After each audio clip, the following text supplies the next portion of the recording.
નમસ્કાર, good afternoon. બપોર પછી બધાનું સ્વાગત છે વિડીયોમાં. બધાને જય શ્રી રામ. તો આપણે મગફળીમાં છે ને આંટો મારો આવ્યા છીએ અહીંયા. જો વાલ જો આવી થઈ ગઈ છે, ક્યાંક ક્યાંક છે ને ઓલું કરવું પડશે. આયરી જો વાલ દેખાય છે. આયરી આ મગફળીમાં શું થયું છે જો, નીચે ઓલું આવવા માંડી ગયું છે ને દાણા. બહુ સરસ છે. પાંદડા કેટલા મોટા છે જો તમને આંગળીની બાજુમાં રાખીને બતાવું છે ને. બહુ જબરદસ્ત ગ્રોથ થઈ ગયું છે. ગાર્ડન વટેક આવ્યું છે. જો નવા નવા પાંદડા ખાય છે આ બધા.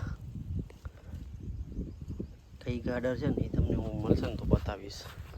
સાથે થ્રિપ્સનો પણ અટેક છે એટલે દવા તો છાંટવી જ પડશે. હા જો અહીંયા છે ને આટલા ભાગમાં પાણી ભરાય છે. ત્યાં જો દેખાય છે તમને, પીળો થઈ ગયો છે ને.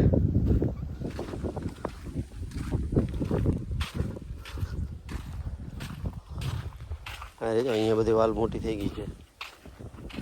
થઈ જશે ધીમે ધીમે, કવર થઈ જશે બધું. અહીંયાથી આટલા ભાગમાં જુઓ તમે, ફરક દેખાશે. દેખાય છે ને.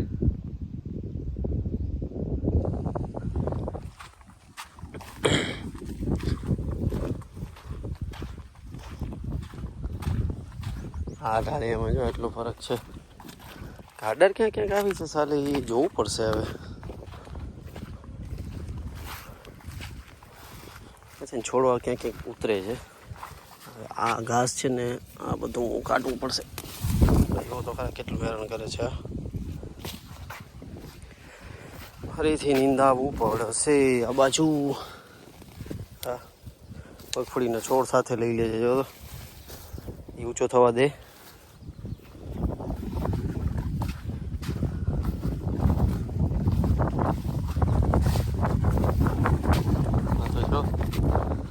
અહીંયા જાઓ, અહીંયા મોટી મોટી થઈ ગઈ છે બધી. મગફળીનો ગ્રોથ તો સારો છે પણ થોડો ઘાસનો પ્રોબ્લેમ છે ને થોડી ગાડાનો અટેક છે. ગાડા તો સર ઠીક છે, કંટ્રોલ થઈ જશે દવાથી. ઘાસમાં યાર આમાં તો હવે છે ને દવા છાંટી તો એ બહુ હેરાન કરતા. સાથે કરશું સાકેત આવે છે ને અડામાંની, ટ્રાય કરીએ. અહીંયા આટી વળે છે ને ઢાળીઓ કેટલો ઓલું થઈ જાય છે જો છે ને. બધો સરખો કરવો પડશે ડાળીઓ આખો. આંબો ઉગ્યો છે જો, ગોટલી હશે ને કોઈક નીચે. આયરો જો સારા, જ્યારે કરીએ ને વ્યવસ્થિત ધ્યાન દઈને ત્યારે ના થાય. ના જોઈ તો ત્યાં ઉગી. હવે આ 2 વર્ષ પહેલાંની ગોટલી છે, આ ઉગી આવી છે જો. ને હું આપણે સ્પેશિયલી વાવી તો સાલા થાય નહીં. એવું જ છે ખેતીમાં બધું.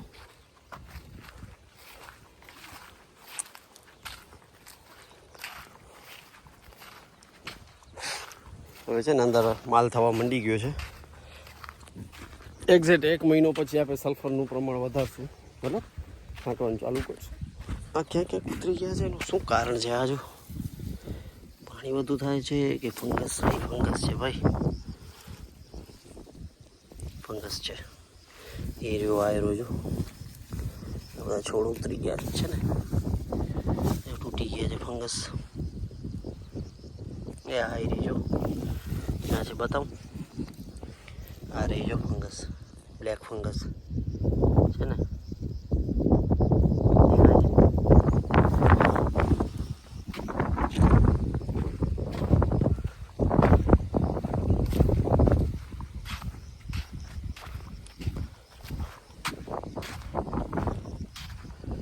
બધી બાજુ મગફળી. આ ભૂલતા નહીં હો તમે, પાંદડા ઊંધા થાય છે હવામાં એટલે છે. બાકી આમ છોડવો તો બરોબર છે. તો અહીંયા જોયું શું ફોટા પાડે એટલે આપણે એમના થંબનેલ માટે વ્યવસ્થિત ફોટો હોવું જોઈએ ને. સારા સારા ફોટો. એક અહીંયાથી પડાશે ફોટો, જોરદાર છે, પાડી લઈએ એક. હવે ફોટો એકદમ મસ્ત આવી જોઈએ, પરફેક્ટ. અંદર લખાઈ પછી હશે બધું સારું આવ્યું છે. લખવામાં એવું છે ને, બીજા સોફ્ટવેરમાં ઇમ્પોર્ટ કરી છે ને આપણે, એની ક્વોલિટી ડાઉન થઈ જાય, જેમ એઝ ઇટ ઇઝ આઈફોનમાં થતું હોય ને એના જેવું કે નહીં. પણ આમાં છે સિસ્ટમ ફોટો સેટિંગમાં, એનામાંથી ટેક્સ્ટ એડ થઈ શકે. આવું છે. જો ઘણી જગ્યાએ ગાર્ડન અટેક આવ્યો છે, તમે જોઈ શકો છો. પાંદડા બધા ખાઈ ગઈ છે ઉપરના. નુકસાન છે મોટું ગાર્ડનનું. જો છે ને, દેખાય છે એકદમ પરફેક્ટલી બતાવો તમને છે ને. કથરીબ ને થ્રિપ્સ પણ છે.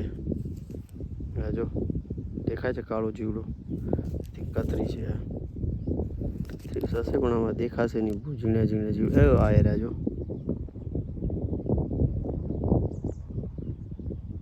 ફરે છે. જો ઝીણા ઝીણા જીવડા, આ થ્રિપ્સ છે ને. આવડું તો ડીપમાં તમને કોઈ બીજું બતાવશે નહીં. હું જેમ બતાવું છું ભાઈ તમારા માટે હાજર છે. બોલો શું જોઈએ છે વિડીયો કન્ટેન્ટમાં? જે જોઈએ એ તમને બનાવી આપશું અમે લોકો. એટલે ખેતીને લગતું એવું હો, કાંઈ ફરવા જેવું કેવું હશે તો એ બનાવશું. બાકી ટેકનિકલ નોલેજ તમને મોબાઈલનું જોઈતું હોય તો એ ના મળે પછી આપણી પાસે. નોલેજ તો છે પણ એક્સપ્લેન કેમ કરવું એ. જો ફંગસ આવી ગઈ છે ભાઈઓ, ફંગસ છે, ઘણી બધી ફંગસ આવી ગઈ છે ભાઈ.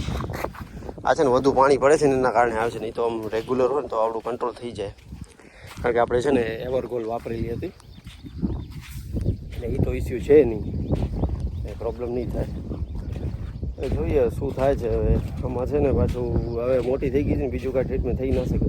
આ ગાર્ડનની દવા એ છંટાવી દઈએ, એને ટાઈમ ના લગાડીએ બહુ, પછી વળી હેરાન થઈ જશું એટલા માટે. આ તો જો કેટલી ગાટર ઊભો જો તો પાંદડા કેટલા ખાઈ ગઈ છે ને.